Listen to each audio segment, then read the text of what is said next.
All right, Patriots, looks like we're recording. I've just got a quick message I wanted to give you guys. It's easier for me to do a video for you than to send out a bunch of texts. I'm limited to how many characters I can use on Remind. So here we are. We knew this could happen. I briefed you on what the consequences of one infected team member could be. And as I see it, it's nobody's fault. This happens. This virus is weird. But this should not be a total surprise to any of you. Some of you got upset and even got belligerent with our school law enforcement officer and an assistant principal yesterday in the senior cafeteria. That wasn't good. I don't know yet what the consequences will be from that. Regardless, it did not reflect well on either you or the team. I want you to remember that everywhere you go and everything you do reflects back on this wrestling program, whether it's on the mat or off the mat. I want you to show some emotional maturity and deal with it with this possible with this real adversity, with this perceived setback like a champion. So handle it like a champion. And again, show some emotional maturity. And that's what I want to talk with you about now, handling this like a champion. I've told you the story. Maybe I haven't told you guys, but I said it in practice, and I'm going to say it again. It might not have been this year I told this story, but there's a man named James Braddock.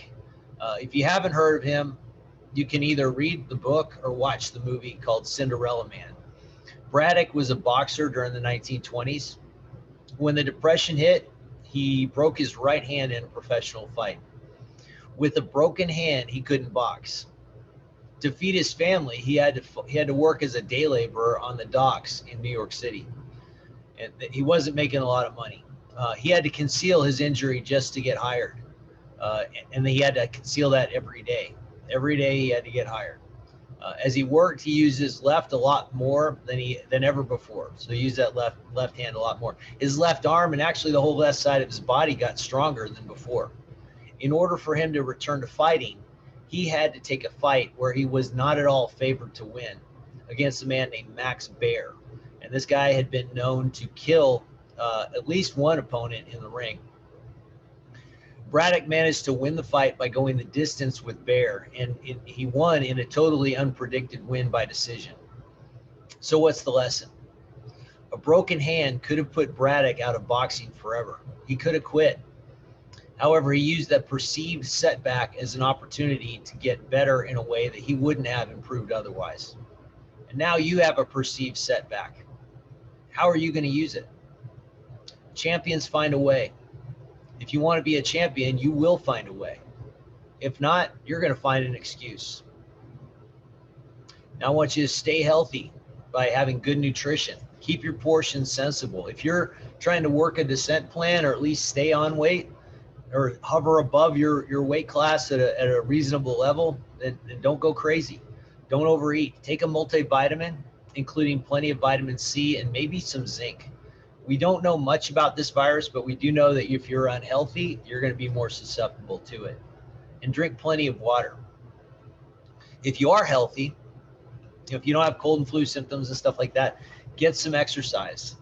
I'm going to go ahead and put some body weight workouts out there on Remind, or maybe I'll set up a Canvas class for all of you to access some body weight workouts in case you don't have a home gym. If you do have access to a home gym, then and you need a workout or two, let me know. One of you already had asked me that. You had some time on your hands. You were going to the gym. You asked me for a workout to give you. I gave you a workout, and from what I understand, it worked out okay. But I'm here to help you in that respect. And I want you to keep yourself mentally focused. So we talked about the physical element. Let's talk about the mental side. And I want you to keep mentally focused and motivated. We're going into a break from school, but you're supposed to stay isolated from others.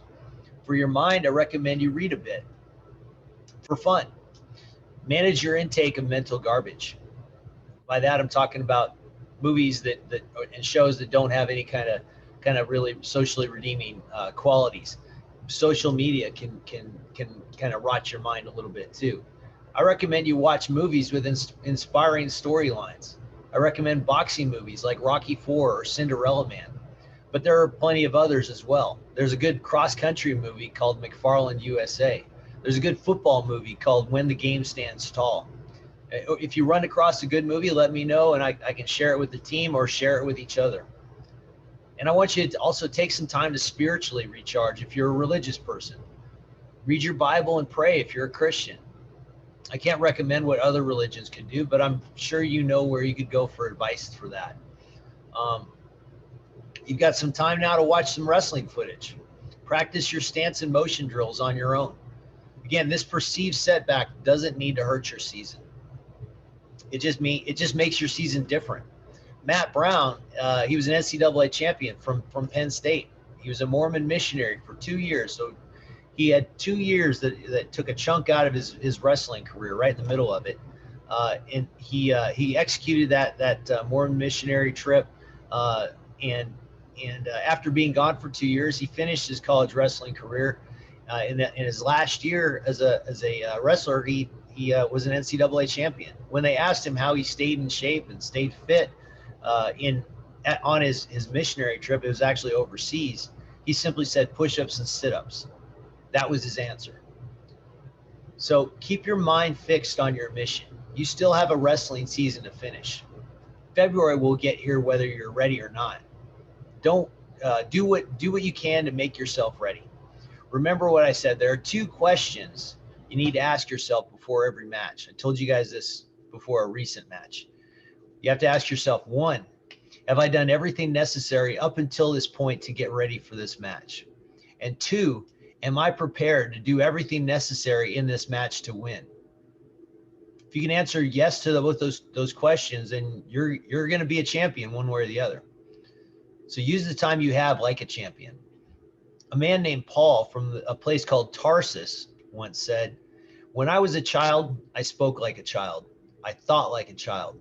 I reasoned like a child. When I became a man, I put away childish things." So it's time to man up, Patriots. And I want you to use this time like a champion. We have a couple of girls on the team who weren't caught up in the contact tracing because they were out of the practice room, either because they hadn't joined the team yet or they were injured. So they're still okay to train for a little bit. And if they want to, they have the opportunity to compete in a girls tournament up at Chestatee High School on 12/23 next week. Other than that, we're done through 12/28.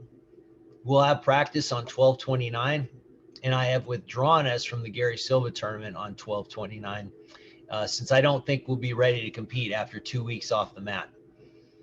But don't get discouraged. You have plenty of time left on the clock, but what you do with that time is going to determine what kind of finish you have to your season.